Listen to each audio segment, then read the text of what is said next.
Matou animais, a nova versão internacional diz assim: matou animais para a refeição, preparou seu vinho e arrumou a mesa. A nova Almeida e atualizada diz assim: matou os seus animais para a festa e preparou o seu vinho. Também já arrumou a mesa. Fala comigo. Preparou a refeição.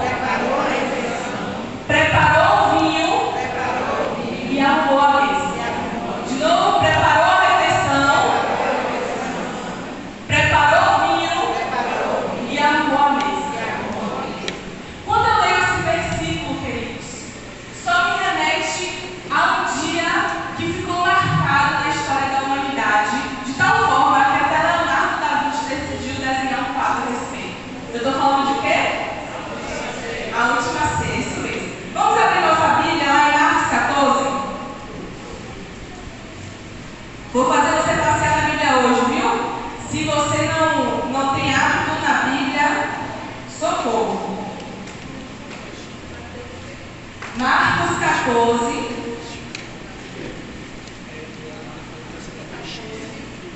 Eu estou 2x? Então, eu vou ver aqui no ponto que eu estou 2x. Vou diminuir para 1,5, pode ser? Mas se eu estiver acelerada, vocês me pedem, porque eu estou aqui querendo derramar em vocês tudo aquilo que o Senhor trouxe para mim, tá? Então vamos lá. Marcos 14, 12 diz o seguinte: no primeiro dia, como é que está o título aí na sua Bíblia? A ceia do Senhor. Quem mais? A Páscoa. A Páscoa pura? Celebração da Páscoa. Quem mais? A Páscoa com discípulos. O plano para matar Jesus. Não é 14 não, 14 e 12. No 12 tem o que aí embaixo? O senhor está dividindo? No celular acho que não vai estar não. A ceia do Senhor. Aqui na minha tem escrito a última ceia. E essa última ceia que se tratava da Páscoa, da celebração da Páscoa de Jesus com seus discípulos, que estava antecipando ou estava acontecendo concomitante com a conspiração para se matar Jesus. A palavra de Deus vai dizer o seguinte, no versículo 12 do capítulo 14: no primeiro dia da festa dos pães sem fermento, ou seja, da Páscoa, quando o cordeiro pascal era sacrificado, os discípulos de Jesus lhe perguntaram: onde quer que lhe preparemos a refeição da Páscoa? A palavra está nos ensinando aqui, percebem esse cruzamento, esse link no versículo de Provérbios 9:2. A gente falou sobre matar os animais para a festa, e a palavra diz que quando o cordeiro pascal era sacrificado, fala sobre preparar o seu vinho, e a gente sabe que no sacrifício de um cordeiro existe derramamento de sangue, e nesta última ceia a gente sabe que o sangue foi atrelado ao vinho, e existe uma preparação de uma mesa. A palavra diz que eles perguntaram: onde quer que lhe preparemos a refeição da Páscoa? Queridos, neste lugar de preparação de uma refeição, de uma mesa, de uma ceia, até porque eu vou trazer um esclarecimento para você que ainda não navegou muito na palavra, eu quero te encorajar a isso. Celebrar a ceia do Senhor não era simplesmente a gente vir no primeiro culto de domingo, primeiro domingo do mês, pegar um pedacinho de pão que já estava repartido ou repartir na hora, pegar um cálice, um pouquinho de suco de uva e beber desse suco de uva e comer deste cálice. A ceia, quem é nutricionista aqui vai saber, ou quem já passou por uma orientação nutricional vai saber, que a ceia é a última refeição que a gente faz no nosso dia. E neste momento aqui, essa ceia estava se referindo até mesmo ao jantar. Então, Jesus, ele tinha o hábito, o costume de se sentar à mesa com seus discípulos, refeições com seus discípulos. E a Bíblia nos deixa claro que eles estavam ali preparando essa refeição chamada ceia do Senhor. E nessa refeição, Jesus estava ali em comunhão. Foi a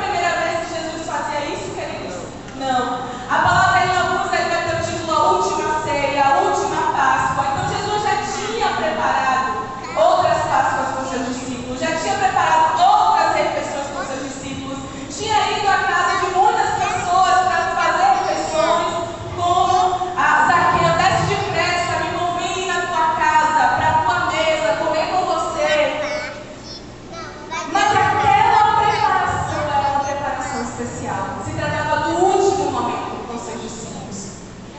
E o que eu quero chamar a sua atenção nessa manhã é que neste primeiro episódio, digamos assim, se a gente está falando de um seriado, sabe, Netflix? Nesse primeiro episódio, o título desse primeiro episódio é Arrume a Mesa. Queridos, a gente está falando de algo que já era costumeiro. Era algo que era um ritual, era algo que era celebrado ano após ano. Era uma prática habitual, mas mesmo assim os discípulos se preocuparam. Onde você quer que nós preparemos esta refeição? Onde é que o Senhor quer que nós preparemos este lugar? E se a gente está falando de refeição, a gente está falando de mesa. E que você abrisse a sua Bíblia em Êxodo 25, porque a primeira aparição da mesa na Bíblia foi quando Deus estava falando para Moisés a respeito do seu tabernáculo. Êxodo 25 traz para a gente, a partir do versículo 22, na verdade, Deus vai trazendo para Moisés a respeito do tabernáculo, instruções precisas, detalhadas, e a partir do versículo 25 ele começa a narrar sobre os móveis que iam ocupar aquele tabernáculo.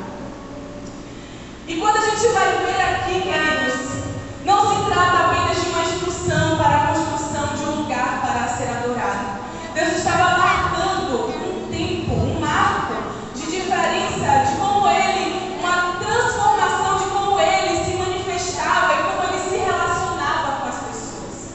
Até aqui, Deus aparecia quando cabia ele aparecer, quando ele queria aparecer para pessoas específicas. Ninguém tinha o controle de quando Deus apareceria. De repente, eu estava ali, Deus apareceu e falou com ele.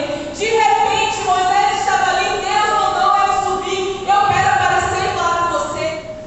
Pontualmente, Deus via a terra e falava com algumas pessoas em específico. Mas neste momento aqui, quando Deus começa a dizer a Moisés, construa um tabernáculo, construa uma tenda, ele estava marcando um tempo diferente onde ele iria vir morar na terra conosco. A sua presença se estabeleceria ali com a gente. A palavra diz no versículo, vou voltar aqui, vou pescar aqui, eu anotei. Socorro, Deus, me ajuda. 25, 8. A palavra diz assim: instrua aos israelitas a construírem para mim um santuário, para que eu viva no meio deles.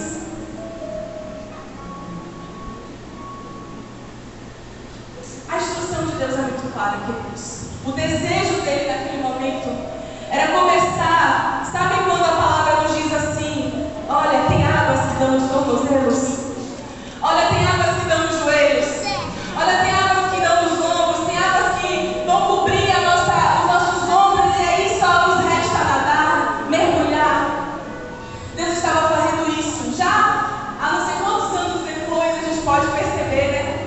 Bilhões, 1000 anos depois, 2000, 3000, 4000, 5000, a gente não sabe quantos 1000 anos exatamente existiu antes, né, de Cristo. Não sou muito boa em história para ter essa informação de cabeça, né? Mas a gente entende que Deus trazia de modo pontual a sua presença a algumas pessoas em específico, e ele começa a sair do nível do tornozelo e ir para o nível dos joelhos, onde ele diz assim: olha, eu quero habitar no meio de vocês, construa um santuário para mim. E nessa instrução, Deus, ele é muito claro, ele fala no nível dos detalhes, é como se Deus estivesse ali como um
tigelas, pode colocar, mãe, colheres, vasilhas, jarras, que serão usados para as ofertas derramadas. Eu não sei, ela vai colocar, eu quero que você observe o que é que tem aqui nessa mesa. Ela disfarça uma mesa com 4 pernas, elevada até esse nível que era 67,5 centímetros. É isso? Vou botar aqui em cima da presença, tá? Seu ser de cada lado. Oh, Jesus! Por que um ambiente tão familiar de fazer refeição teria o pão da presença para estar continuamente, todos os dias? Que é o pão? Abra sua Bíblia aí, João. João 6,48.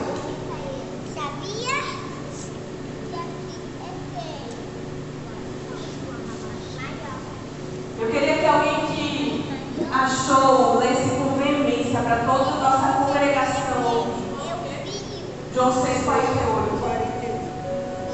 Eu sou o pão da vida. Aleluia. A palavra nos diz, né? Eu sou o pão da vida. Queridos, o pão da presença representa Jesus. E nesse lugar de refeição, Jesus é posto. Sabe o que acontecia nesta mesa também?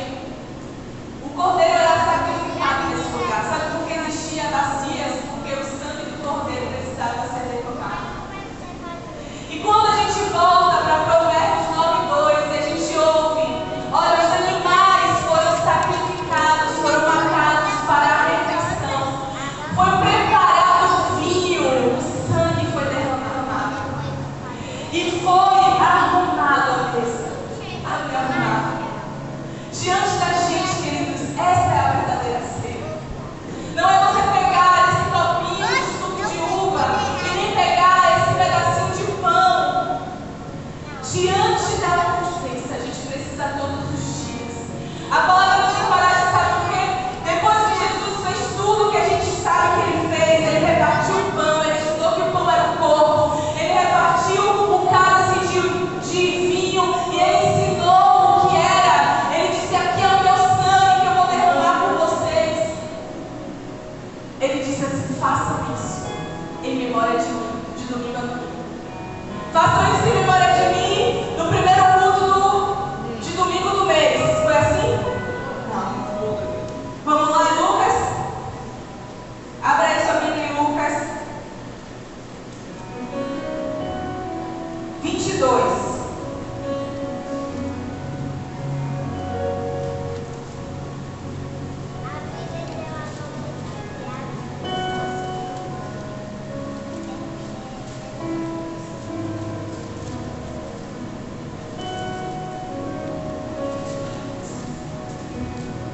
Façam isso em memória de mim.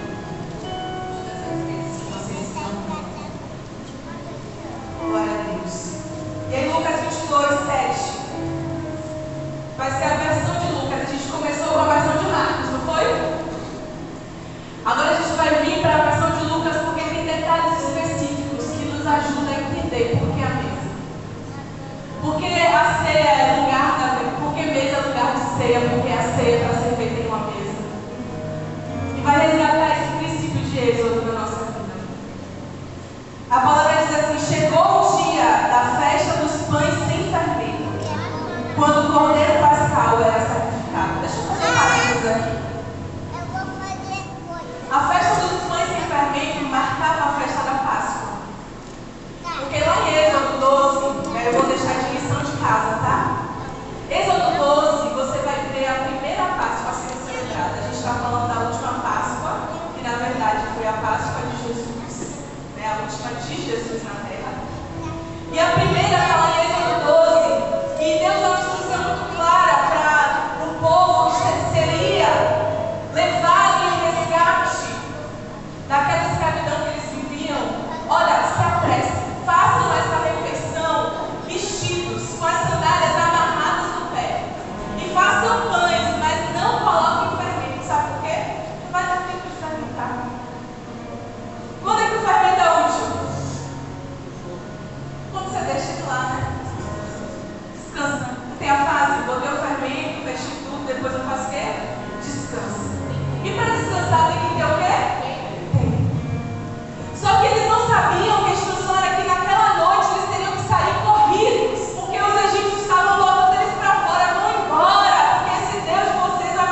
Então, a Páscoa de Jerusalém, dos judeus, é com os pães ázimos. Então, a gente é chamado também a festa. Examine isso, examine isso, examine.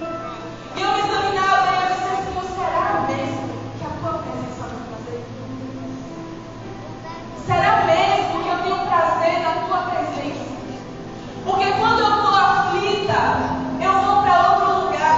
Porque quando eu estou desesperada, eu vou para livros, eu vou para mentores, eu vou para pastores.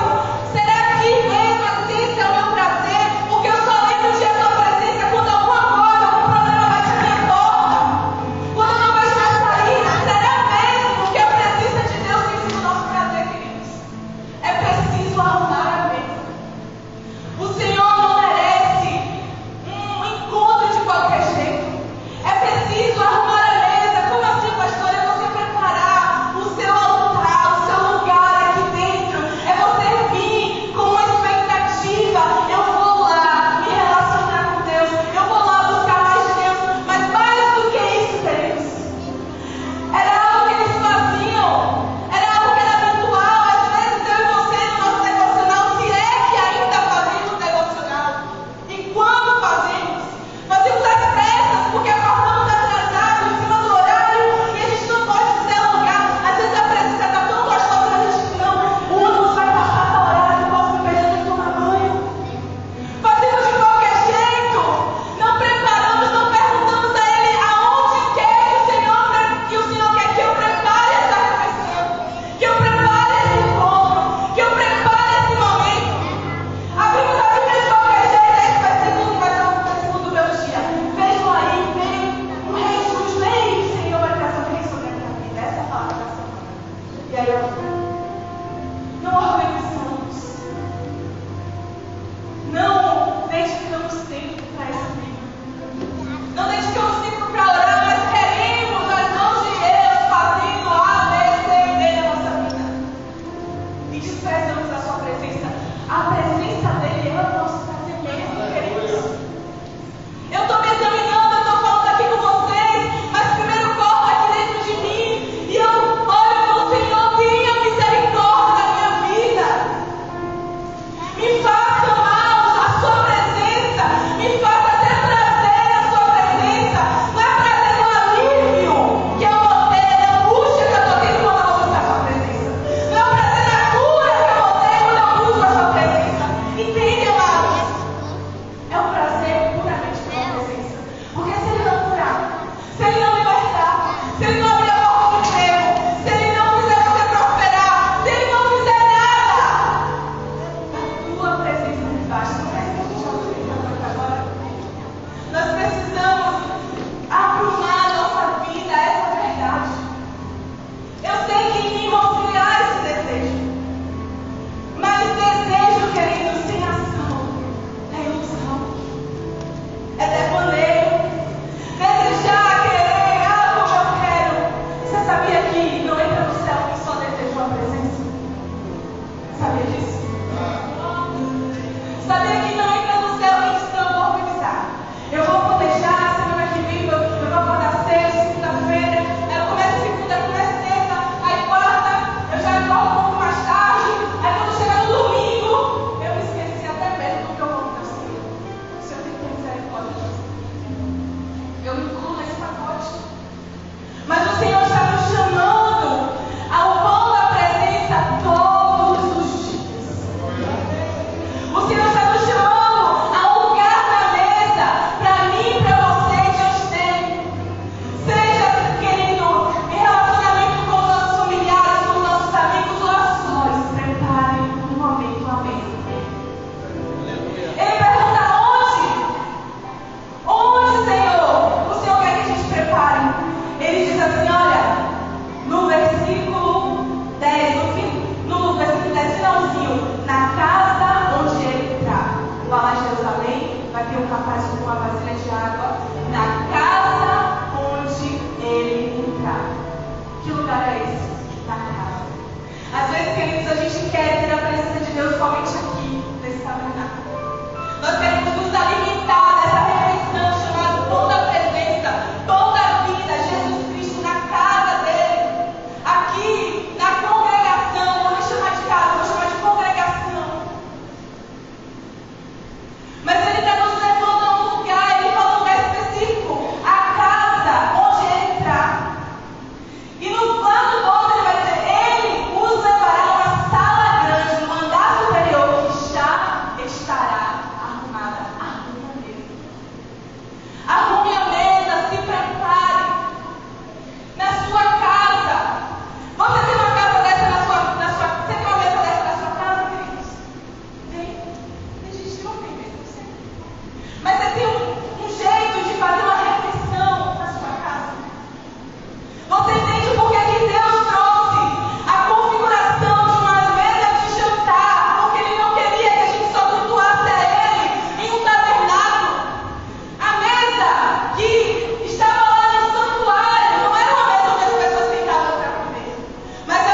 aprender esse conteúdo.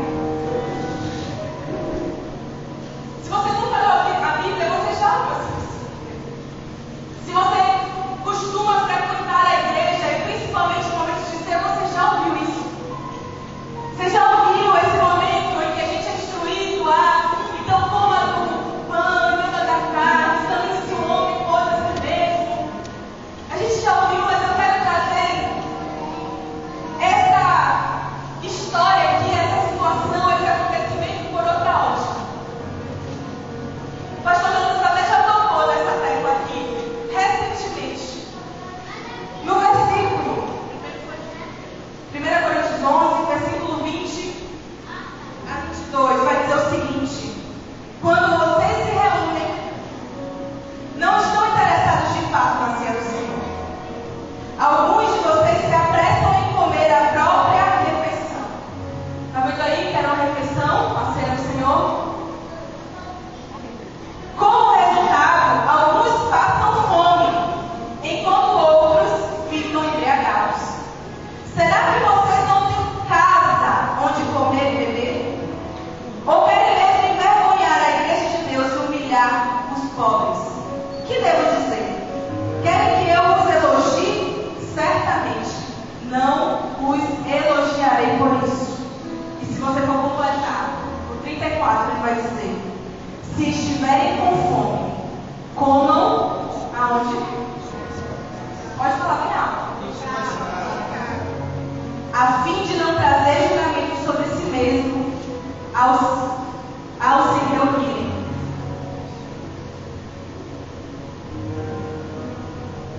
Por que essa mesa se parece com a nossa mesa de jantar? Por que o lugar para preparar, instruído por Jesus, para revelar, era nesse momento que ele ia revelar, ele nunca tinha feito isso. Partir do pão, compartilhar o cálice, foi a primeira vez que durante uma ceia o Senhor fez menção aos dois elementos da sua morte sacrificial por nós. Por que ele escolheu um lugar, uma casa específica, um lugar preparado? Por que existem duas mesas para serem arrumadas? E hoje eu estou desenhando com você a primeira mesa, que é a mesa de casa. Mas existe também a mesa da igreja. E a mesa da igreja fica nos próximos capítulos. Sabe aquele desfecho que vem no final do seriado? Você fala: meu Deus, eu preciso explicar no próximo episódio. No próximo episódio nós vamos ter a mesa da igreja. Mas uma coisa saiba, o escolha é: na mesa da igreja não é lugar de comer. O lugar de comer para matar a fome é em casa. Agora me diga, por que vem manifestação no nosso culto? Por que não há mais milagres? Por que não há mais prodígios, maravilhas no nosso meio, Senhor? Será que é porque a gente está se juntando vazio, todo mundo com fome, sem ter o que dividir, sem ter o que compartilhar com os outros? Queridos, uma coisa é muito clara: o Evangelho de Cristo veio nos revelar, através do seu corpo, que a forma dele agir no meio da sua igreja não é apenas com quem está aqui em cima, mas é com todo mundo. Ele disse: eu dei uns para apóstolos, eu dei uns para evangelistas, eu dei outros para mestres, outros para pastores. Eu dei à igreja.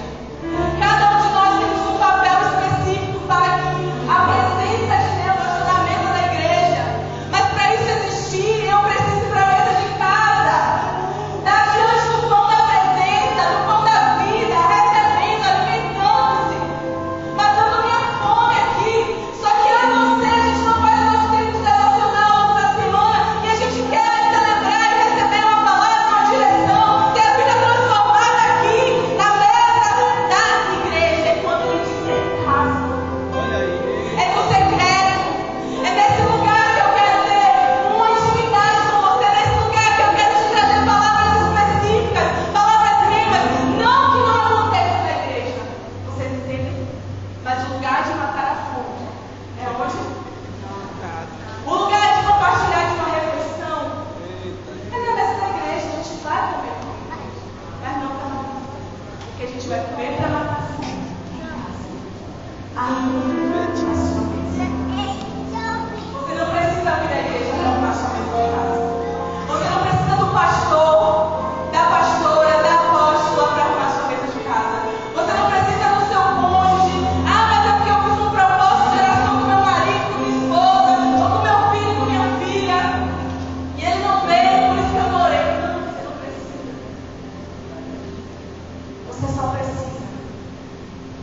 mesa e o pão da presença.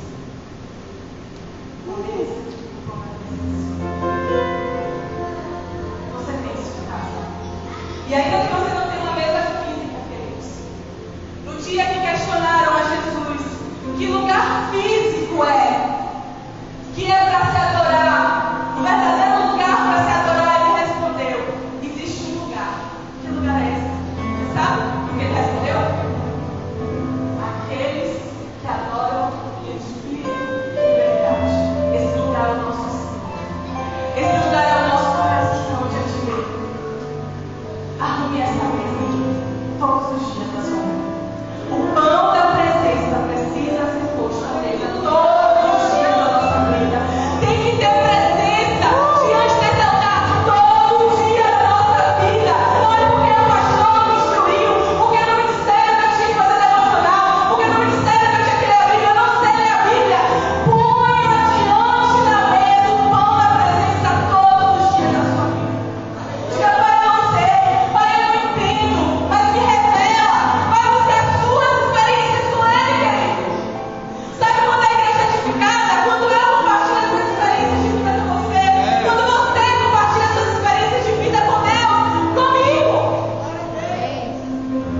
Será que é por isso que a gente não tem vida nos nossos cultos? Será que é por isso que os nossos cultos não são louváveis, como a pastor falou? Não vou elogiar vocês. Sem vida em casa, sem sermões lá no secreto, vindo com um repertório vazio. Como é que eu vou abrir a minha boca para declarar alguma coisa? Como é que eu vou levantar as minhas mãos com ânimo, com prazer, com desejo? Como é que eu vou clamar a presença dele? Eu não faço isso. Eu fico olhando uma apresentação aqui de cantores e instrumentistas. Eu fico às vezes olhando no guarda-roupa do irmão. Eu fico vendo quem chegou e quem não chegou. Para de fazer isso, queridos. Você é um ser espiritual, dedique a sua vida, nutrir o seu espírito. Você não é terreno. Para de vir para a igreja querendo que Deus dê uma palavra para você sobre o problema que você está vivendo. A sua vida é mais do que o seu problema. Você foi feito para a eternidade. De uma vez por todas. Aprenda isso. Se você não quer sair daqui, não vai fazer a sua vida. Não resulta em 90 anos, a 90 anos, a 100 anos, porque isso não é nada. Não é nem um traço, não é nem vapor diante da eternidade. Então, se o corpo físico está se deteriorando, Deus, o meu espírito vive. Se não estiver seguindo, espada da vida na sua direção, Deus, meu espírito vive. Se está tudo dando errado, não tem perspectiva de futuro. Ei, você realmente não tem perspectiva de futuro. O seu futuro é a eternidade. Ele disse neste dia, nesta celebração, eu vou preparar lugar para vocês. Mas enquanto eu estiver fazendo isso, o Espírito Santo que está no seu meio, lembra? Joelhos, tempo. Jesus aqui, vamos. O Espírito, enquanto Jesus estava aqui, ele disse assim: olha, o Espírito, ele vai estar, eu vou ressuscitar, o Espírito vai estar com vocês, mas vai ter uma hora que ele vai estar em vocês. Em vocês. Mergulha nesse livro. Ele está preparando, a nossa perspectiva de futuro é essa. Ele está preparando um lugar para mim e para você. Mas enquanto ele está fazendo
direciona todos os dias da minha vida. A mesa do pão da presença, Senhor. Eu sou a tua mesa, Pai. Eu sou a tua mesa, Deus. Penhorai em mim, me capacita-me para essa jornada de fé, de confiança em Ti, de liberdade. Esse privilégio, Senhor, eu não posso desonrar. Me ajude, Senhor, a não te honrar só com os meus lábios, mas que toda a minha vida, Senhor, seja uma expressão de honra ao Senhor. Neste dia, nós queremos trazer glória, Senhor, o teu sacrifício. Neste dia, Senhor, nós queremos trazer a memória o que o Senhor passou naquela cruz. Senhor, foi algo que o teu corpo não estava preparado, porque o corpo não é preparado para este momento. O Senhor declarou: embora o espírito esteja pronto, o corpo quer vacilar. E o Senhor estava profundamente angustiado, porque o Senhor sabia o que o Senhor viveria: humilhação, difamação, perseguição, açoites, uma morte, Senhor, dolorosa. Não foi qualquer morte, foi uma morte de cruz. E por esta morte, Senhor, o Senhor nos deu livre acesso ao Pai. Nós queremos acessar este vivo caminho, Senhor. O Senhor não só morreu. Não há, Senhor, uma tragédia sendo narrada aqui. Quando eu olho para este sangue, para este corpo, eu não vejo morte, mas eu vejo vida. Com a Páscoa do Senhor eu tenho vida. É uma passagem, Deus, de escravidão, de pecado, de morte, de peso, de dor, de tristeza, para uma condição de vida, de alegria, de paz, direção, Senhor, de liberdade. E nós queremos, Senhor, trazer a nossa memória, reconhecendo que só o Senhor pode nos libertar, só o Senhor pode nos dar